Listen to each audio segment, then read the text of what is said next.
tez-tez insanların küçələrdə mənə qəribə reaksiyalarla üzləşirdim. Yol yanından keçən insanlar mənə deyirdi ki, bu maşın heyif deyilmi sən bu maşını sürürsən? Və bu maşına biz ən maraqlı detal ondan ibarətdir ki, arını köçürərkən qoşqu qoşurduq və arı daşıyırdıq, arı məhsulları aparırdıq. Dəfələrlə postlarda bizi saxlayırdılar ki, bu maşın bu qoşqu ilə gedirsə, burada nəsə qəribə bir hal var. Mən Mədətov Famil, Arı-Az Arıçılıq Təsərrüfatının rəhbəri, tikinti inşaat sahəsində investor, bununla bərabər filologiya üzrə fəlsəfə doktoru, prezident təqaüdçüsü, Yazıçılar Birliyinin və Jurnalistlər Birliyinin üzvü, çoxsaylı məqalələrin və 5 kitabın müəllifi.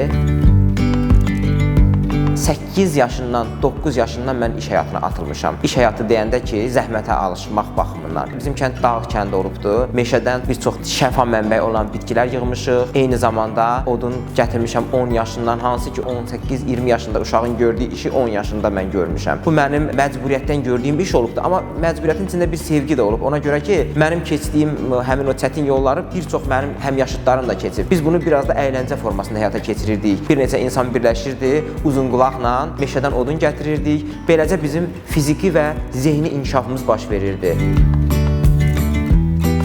Texnologiyanın olmadığı, bir çox əyləncə vasitələrinin olmadığı bir dövrdə biz uşaq oyunları oynayırdıq, cəmiyyətin hərəkətli idman növləri ilə məşğul olurduq. Bu bizi həm fiziki olaraq gücləndirirdi, həm də sosial olaraq cəmiyyətə adaptasiya edirdi. 700 bal toplayan bir çox gənclər bu gün qarşımıza çıxır ki, işsizdir. Səbəb nədir? Çünki onların fokus nöqtəsi ancaq oxumaq olubdur. Əslində oxumaq çox gözəl bir şeydir. Bizim cəmiyyətdə isə oxumağı o qədər yüksək təbliğ edirlər ki, 700 bal toplayan insan cəmiyyətin qəhrəmanına çevrilir. Bu müəyyən mənada düzdürsə, çox böyük mənada yanlış bir fikirdir. Həm də bu reallıqdır ki, biznes sahəsində bir çox sahələrdə uğur qazanan insanlar məktəbi 3 ilə qurtaran uşaqlar olubdur. Və hətta belə bir deyim var ki, müəllim öz şagirdlərinə deyir, ay yaxşı oxuyan uşaqlar, həmişə o zəif oxuyan uşaqlarla ünsiyyəti, kontaktı yaxşı tutun. Zaman gələcək, həmin o zəif uşaqlar sizin rəhbəriniz olacaq və siz onlarla keçmişdəki xoş münasibətə görə daha böyük iş tuta bilərsiniz. Bu biraz lətifəvari deyilir, biraz da bəlkə də kimlərisə qıcıqlandıra bilər, amma burada bir reallıq odur ki, həmin oxumayan uşaqlar cəmiyyətə çox tez adaptasiya olurlar və iş həyatı onların 15 yaşından başlayır. Necə ki, biz bəzən olur 40-45 yaşında biznes qrup və çox iri-iri səhvlər edən insanlar görürük. Onlar 15 yaşında edəcəyi səhvləri 50 yaşında edirlər və 50 yaşında edəcəyi səhvi düzəltmək üçün gərək 70 yaşa qədər çalışasan bəzi hallarda. Ancaq gənc yaşlarında edilən səhvlər tez bir zamanda aradan qaldırılır və bizim həyat təcrübəmizə keçir. Beləcə biz inkişaf edirik. 12 yaşdan artıq mənim valideynlərim qərara gəlib ki, mən oxuyub universitetə qəbul olmalıyam və mənim uğurumun memarları atam və anamdır. Övladın uğurlu olması, ata-ananın mehriban olması, bir-birinə hörmət bəsləməsi və bir-biri uğrunda hətta ən çətinliklərə dözməsi ilə olur. Bizim təsərrüfatımız arıçılıq təsərrüfatıdır. Bizim arıçılıq təsərrüfatı mən anadan olmamışdan 10 il təxminən qabaq olubdur. Düzdür, həmin dövrdə bizim arı təsərrüfatımız çox az olubdur. Ancaq bizim ilkin ehtiyaclarımızı, maddi ehtiyaclarımızı ödəmək üçün kifayət edirdi. 12 yaşında atam və anam qərara gəldilər ki, məni oxutsunlar. Ancaq bizim Bakıda evimiz yox idi. Şəraitimiz bura köçmək üçün çətin idi. Ona görə onlar öz aralarında qərara gəldilər ki, anam qalsın kənddə. Atam bildiyiniz kimi fəlsəfə doktorudur, Azərbaycan Universitetinin müəllimidir, dosentidir. Mənim 12 yaşımda mən və bacımı götürərək gəldilər Bakıya. Atam uzun müddət işsiz qaldı, bir neçə il. Ancaq o işsizliyini başqa formada məni oxutmaqla sanki ödədi. Təsərrüfatdan gələn gəlir və anamın da təsərrüfatı idarə etməsi artıq bizim təsərrüfatımızın batmağının qarşısını aldı. Və beləcə 2-3 il ərzində atam məni hazırladı, özü ədəbiyyatdan hazırladı. Cəmi 4 ay ingilis dili müəlliminin yanına getdim. Digər fənlər də humanitar sahə idi. Mən düşünürdüm ki, humanitar sahədə hazırlığa getmək artıq pul itkisi, vaxt itkisidir. Mən hazırlığa getmədən universitetin ən yüksək pilləsinə Bakı Dövlətə qəbul olundum. Dediyim kimi bizim evimiz yox idi. Atamın dayısı oğlu bizə dedi ki, gəlin bizim evdə qalın. Sizdən heç bir təminat, heç nə istəmirəm. Bizim inkişafımızda o da çox böyük rol oldu. Az bir ehtiyatla biz gündəlik ehtiyaclarımızı ödədik və sonradan artıq mən belə deyək, axara düşdüm. Daha sonra magistraturaya ən yüksək balla dövlət sifarişi əsasında qəbul olundum. Sonra Fuad Köprülü irsində folklorşünaslıq problemləri adlı fəlsəfə doktorluğu, alimlik dərəcəsi müdafiə etdim və bununla bərabər 30-dan çox elmi məqaləm nəşr olunubdur. Deməli, mənim biznes sahəmlə oxuduğum sahə bir-birinə uyğun deyil. Arıçılıq və tikinti sahəsi, fəlsəfə doktorluğu, ədəbiyyat. Bugünkü gün informasiya informasiya mənbələrindən geri qalmaq sözün həqiqi mənasında inkişafdan qalmaq deməkdir. Bir professor olmuş bir əhvalatlı jurnalistə məqalə gətirmək istəyir ki, məqaləmi çap etdir. Jurnalist deyir ki, ağsaqqal onu e-maillə göndər, dərhal olsun. Yəni o da dərhal çap olunmağını istəyir. Ağsaqqal deyir ki, yox, o gec olar, özüm gətirirəm rayondan. Bu nə deməkdir? Texnologiya bir saniyə gördüyü işi biz bəzən 3 günə, 5 günə, 1 ilə görə bilmirik. Ona görə inkişaf etmək indiki gənclər üçün daha sağlam mühit yaradır. Çünki 35-40 yaşdan sonra insanların texnologiyadan yararlanması, ondan istifadə etməsi və paylaşması biraz çətin olur. Çünki biz uşaqlıqda nələrə daha çox vərdiş ediriksə, onun üzərindən daha güclü inkişaf edirik. Mənim həyat hekayəm bir çoxları üçün ona görə motivasiya rolunu oynaya bilər ki, mən bir-birinə bənzəməyən işləri görmüşəm. Məsələn, tikinti sahəsində usta işləmək, elmlə məşğul olmaq, fəlsəfə doktorluğu dərəcəsinə gəlmək, tikinti sahəsində investorluq, yatırımçılıqla məşğul olmaq. Bunlar hamısı bir-birindən fərqlənir. Ancaq bir-birindən fərqlənən hadisələr və proseslər arasında əgər biz incə bağlılığı görə bilsək, daha böyük nailiyyət əldə edə bilərik. Necə ki, mən tikinti sahəsində usta işləməklə bugünkü gün tikinti sahəsinə yatırım edirəm və uğursuzluğa düçar olmuram. Bir çox gənclər motivasiya kitabları oxuyurlar. Əslində o kitabları oxumaq yaxşıdır. Ancaq biz çətin halda görərik ki,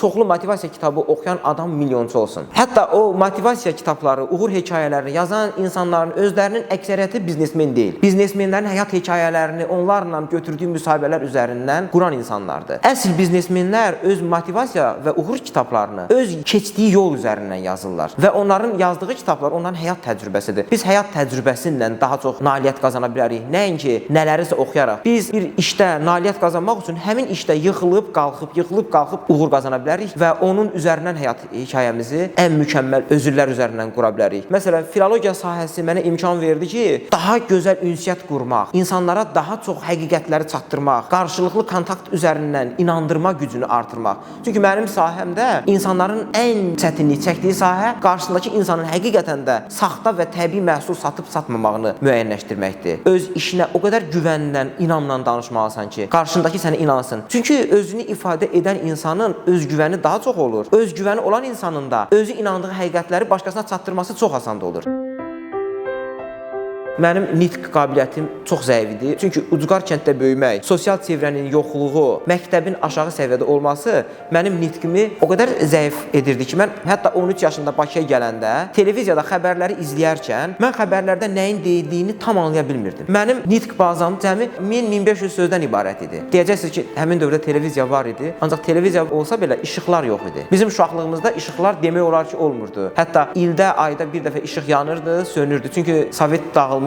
Sovet dövründən ayrılan hökumətində bir çox bazası yox idi və biz televiziyaya qonşuların evində baxırdıq. Hətta orada da bizim bir uğursuzluğumuzun arxasında bir sosiallaşma var idi. Ona görə də mən məqsəd qoydum ki, mən ana dilində daha yaxşı danışmaq üçün televiziyalara, verilişlərə gedim, çoxlu çıxışlar edim. İlk televiziya çıxışım təxminən 18-20 yaşında oldu. Məndə bir ruh var idi ki, mən bunu nə vaxtsa bacaracam. Ancaq nitqin inkişafı artıq mənim özgüvən hissimi artırdı və cəmiyyətə adaptasiyamı sürətləndirdi. Bu gün belə mənim nitqimdə olan bəzi nöqsanlar uşaqlıqda nitqə sahib olmamağımdan bağlıdır. Əslində sıfırdan biznes quran insanların həyatda böyük uğur qazanması nəyə görə baş verə bilir? Bax, məsələ öz uşaqlıq xatirələrimlə bağlı deyə bilərəm ki, mənim çox böyük ehtiyaclarım olubdu. Adi geyim nədir, ayaqqabı nədir? Mən onu 3 ildən, 4 ildən bir dəyişirdim. Bəzən köhnə paltar, bir çox şeylərin çatışmaması həmin dövrdə doğrudan da ən böyük travma idi və biz fikirləşirdik ki, niyə bu belədir? Amma sən demə, o bizi indi anlayırıq ki, həyata hazırlayırmış. Biz artıq ehtiyac duyuruq ki, bizim çəkdiyimiz sıxıntıların arxasında maddiyyat dayanırmış və bu bizdə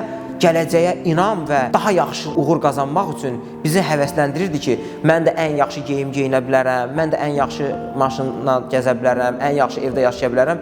Bu düşüncəni bizə aşılayır. Düzdür, nadir hallarda olur ki, çətinlik çəkməyən insanlar da həyatda uğur qazanır. Bu artıq şöhrət hissinin nə qədər xoş gəldiyi ilə bağlıdır. Zəngin olanda artıq çatmalı olduğu bir çox zirvələr onun uşaqlığında onun əlindədir. Ən zəngin insanlar öz övladlarını müəyyən qədər ehtiyat içində saxlamalıdır. Övlad bilməlidir ki, o çalışaraq maşını alıb sürəcəkdir. Və yaxud da ki, elmdə uşağına qarşısına elə məqsədlər qoymalıdır ki, o uşaq oxuyaraq, bilik əldə edərək nələrisə əldə etsin. Bunu edən ailələr çox azdır, ancaq mən şəxsi təcrübəmdən görürəm ki, doğrudan da elə insanlar var ki, öz övladlarını bu yöndə tərbiyə edirlər və çox böyük nəticələr əldə edirlər. Ən böyük arıçılıq təsərrüfatından birinə sahibiyik. Azərbaycanda 500 arı ailəsindən ibarət təsərrüfatımız mövcuddur. Atamın qurduğu təsərrüfat bir arı ailəsindən bu gün gəlib bu qədər böyüyübdür. Bütün arıçıların hər birinin böyük bir arıçılıq təsərrüfatı qurmaq potensialı var. Ancaq çox az arıçı bunu həyata keçirə bilir. Nəyə görə? Satış bazarı çox önəmli bir şeydir. Bəzən deyirlər ki, kənddəmi biznesi böyütmək olar, şəhərdəmi biznesi böyütmək olar. Bəzən insanlar kənddə qurulan biznesin daha böyük olduğuna inanır, bəzi insanlar şəhərdə qurulan. Mən isə bu fikirlərin ikisinin ortaq nöqtəsini tapmışam. Necə ki, kənddə qurulan biznes şəhərdə qurulan bizneslə əgər əlaqəlidirsə, ən böyük biznes odur. Çünki Azərbaycanın paytaxtı Bakı Azərbaycan əhalisinin az qala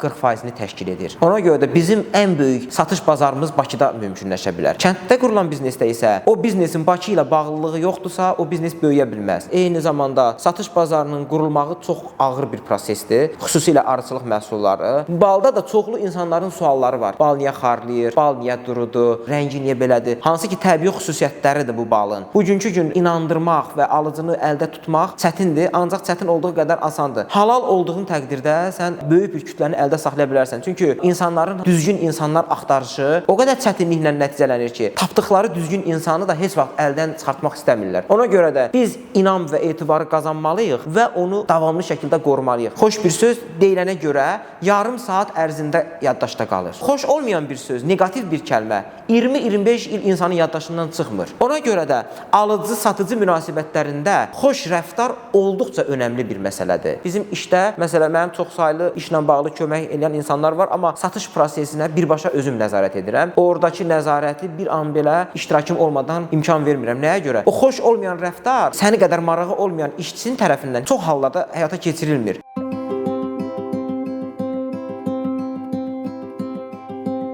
Salam Bahar xanım, necəsiniz? Salam, yaxşı, xoş gəlmisiniz. Siz necəsiniz? Var olasınız. Yaxşı olasınız. Deməli, Saf Qida bizim illərin əməkdaşlıq etdiyi firmadır və bu bütün vitrin bizim məhsullardan ibarətdir. Bəli. Şam balı, qara bal, cökə balı və bir çox çeşidlər. Müştərilərin rəyi necədir? Müştərilərimiz çox razı qalır və sizin ballarınızda, yəni sorğu-sualsız məhsullardır. 10 ilə yaxındır ki, biz sizlə əməkdaşlıq edirik. Hələ ki, heç balınızdan şikayət gəlməyibdir. Bildiyimiz kimi əsl bal biraz qaldıqca xarlanmalıdır. Bəli. Sizin məhsullarda da elədir.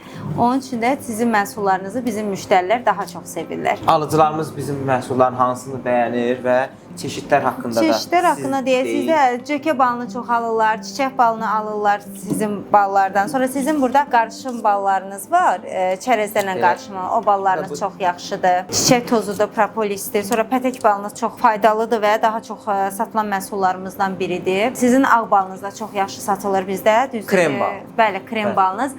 Ona tələbat çox olduğu üçün bitir və bugün gətirmisiniz, yenidən satışda olacaqdır. Təşəkkürlər ətraflı məlumat üçün. Buyurun. Və onu da qeyd edim ki, tək Saf Qida deyil, bir çox sahələrdə restoran biznesi ilə məşğul olan səhər kahvaltısında bizim ballardan istifadə olunur. Əsas da münasib qiymətlə alıcıların xidmətində olmaq bizim ən birinci prioritetdir. 10 il bundan qabaq Bahar xanım bizdən götürdüyü qiymət bu gün eynidir, təxminən. Bəli. Biz qiymətləri qaldırmaq yox, daha çox təsərrüfatı böyütmək, sabit qiymət, ancaq kütləvi satış. Bu prinsip üzərindən daha da böyütmüşük. Bundan sonra da daha da böyüyər Allahın izni ilə. Bizim ailə biznesi olduğuna görə artıq biz uzun illər bu işin təcrübəsini və praktik olaraq yaxşı və pis tərəflərini görmüşük. Bu işdə uğur qazanmaq 20, ən tezi 30 il ərzində mümkündür. 15 il ərzində arıçılığı inkişaf etdirmək, 15 il ərzində alıcını tapmaq. Yəni bu mənim həyat təcrübəm üzərindən belədir ki, 30 il. Davam gətirən insanlar çox az olduğuna görə uğur da, nailiyyət də axıra qədər dözən insanın yanında olur. Ona görə də bir işə meyl etmək üçün o işdə səbirli olmaq çox önəmlidir. Arıçılıq və bu təsərrüfat səbr işidir. Arıçı olmağın özü səbr tələb edirsə, alıcıların bəzən o haqsız neqativ rəyləri var. Yəni sən düzgün məhsul satırsan, o sənin satdığın məhsula mənfi rəy bildirir. Sənin səbrin ona çatmalıdır ki, o insana həqiqəti çatdırmaq üçün mümkün variantlarda, necə ki, mənim yazdığım kitablar, etdiyim çıxışlar, bir çox verilişlərdə bu haqqda səsləndirdiyim məsələlər, yazdığım məqalələr və bütün bu kimi digər vasitələr alıcı məmnunluğunu təmin etməklə bağlıdır. Mən özüm bir neçə universitet oxumuşam və çevrəmiz çox genişdir. 10 il, 15 il bundan qabaq mən daha disiplinli və daha çalışqan idim, nəinki indi. Çünki o dövrdə satışım zəif olduğuna görə hər növ sahələrdə, akademiyaya belə, universitetlərə belə, xəstəxanalara belə getmək, yeni müştərilər axtarmaq üçün çalışırdım. Davamlı şəkildə özümü inkişaf etdirməyə başladım. Təsərrüfatımızı böyütdük və Azərbaycan reallığında çox təəssüf ki, belə bir tendensiya var ki, sən əgər məhsulu əlində aparırsansa, maşınla aparmırsansa və yaxud da sadə bir maşınla aparırsansa, o alıcı sənə inanmayacaq və düşünəcək ki, əgər sənin böyük təsərrüfatın varsa, sən bahalı maşın sürməlisən. Bizim bu maşını sürməyimiz bizim özümüzü göstərmək və fərqli olmağımızı yox, sadəcə bəzi alıcıların istəklərinə cavab vermək baxımından. Bu maşına biz ən maraqlı detal ondan ibarətdir ki, arını köçürərkən qoşqu qoşurduq və arı daşıyırdıq, arı məhsulları aparırdıq ora-bura və tez-tez insanların küçələrdə mənə qəribə reaksiyalarla üzləşirdim. Yanından keçən insanlar mənə deyirdi ki, heyf deyilmisən bu maşını sürürsən. Hərə bir söz artıq mən biraz da bezdim. Dəfələrlə postlarda bizi saxlayırdılar ki, bu maşın bu qoşqu ilə gedirsə, burada nəsə qəribə bir hal var. Yəni, nə üçün bahalı maşını qoşqu üçün istifadə edirsiniz. Ancaq mənə bir dənə ağsaqqal kişi gözəl bir söz dedi, onun o sözü məni ruhlandırdı. Dedi ki, sən bu maşını əgər balla alıbsansa, sən nədən utanırsan? Hətta bizim dostumuz maşında qoşqunu görəndə humorist şəkildə dedi ki, indi sənin qoşqu ilə görəndə insanlar deyəcək ki, bunun qoşquya qoşduğu maşın budursa, gör bunun digər lüks həyatda sürdüyü maşın hansı ola bilər. Halbuki biz bu maşını, arıçılıq təsərrüfatını illərlə böyüdərək əldə etmişik və arıçılıq elə bir sahədir ki, burada davamlılıq prinsipi çox vacib şərtlərdən biridir. Yəni bizə baxıb çoxlu arıçılıqla məşğul olan, arıya meylənən insanlar var. Onlara mən məsləhət görmüşəm ki, birinci siz bizdən balı götürüb satın. Satış həyata keçirə bilsəz, nəticə əldə edə bilsəz, ondan sonra artıq maddi maraq, pul sizi arıçılığa istər-istəməz gətirəcək. Çünki arıçılıq çox çətin sahədir. Ancaq maddi motivasiya insanı hər bir çətinliklərdən üzü ağ çıxarmağa vadar edən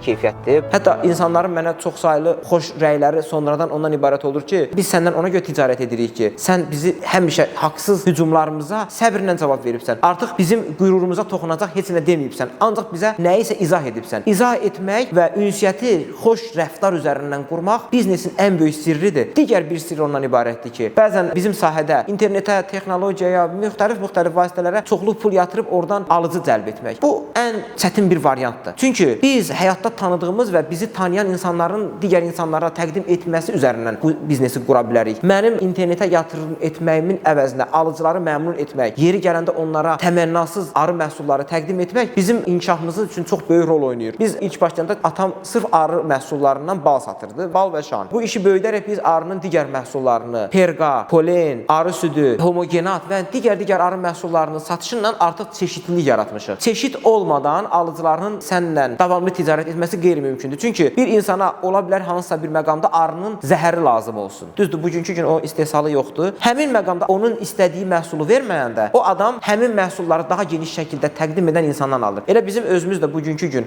xırda marketlərdən ticarət etməyin tərəfdarı deyilik. Çünki ora gedib nəyisə tapa bilməyəndə məcbur qalıb daha iri böyük marketə gedirik. Ona görə də hər hansı bir sahədə uğur qazanmaq üçün o sahənin hər bir xidmətindən alıcılara xidmət göstərilməsə, o sahədə qlobal səviyyədə uğur qazanmaq qeyri-mümkündür. Uğurun bir sirri də insanın hüzurunla bağlıdır. Şəxsi həyatda, ailə həyatında insanın əgər hüzuru yoxdursa, ayıracağı xoş enerjini ailə daxilində münaqişələrə xərcləyirsə, o insanın uğur qazanmasının mümkünlüyünə mən qəti şəkildə inanmıram. Ailədə hüzur olması, xoş münasibət, sənin nailiyyətlərinə sevinən bir həyat yoldaşının varlığı səni daha da böyük nailiyyətlərə gətirib çıxarır. Necə ki, bir insan həmişə bir işə girişəndə valideynləri, həyat yoldaşı, övladları və yaxın çevrəsi üçün bunu edir. Sənin həyatdakı qazandığın yeni inkişaf perspektivləri sənin ətrafın tərəfindən dəstəklənəndə sən daha da böyüyüb, daha parlaq bir nəticələr əldə etmiş olursan. Bu mənada bir insanın uğur qazanması onun ailəsindən başlayır. Hətta karyera quran insanlar və karyera pilləsində irəliləyən insanlar haqqında deyirlər ki, sən çoxlu nailiyyətlər qazanmaq üçün, fərqli nailiyyətlər əldə etmək üçün eş seçimini düzgün etməlisən. Hətta türklərin bir atalar sözü var. Bu həyatda deyir 3 dənə meyar çox önəmlidir. İş, aş, yəni yemək, eş. Həmin vaxtı mən ailə qurmamışdım və iş və aş dediyim yerində idi. Ailə məsələsi də bugünkü gün öz ən yaxşı formada həllini tapdığına görə mənim nailiyyətlərimə birbaşa və dolayı formada təsir edən amildir.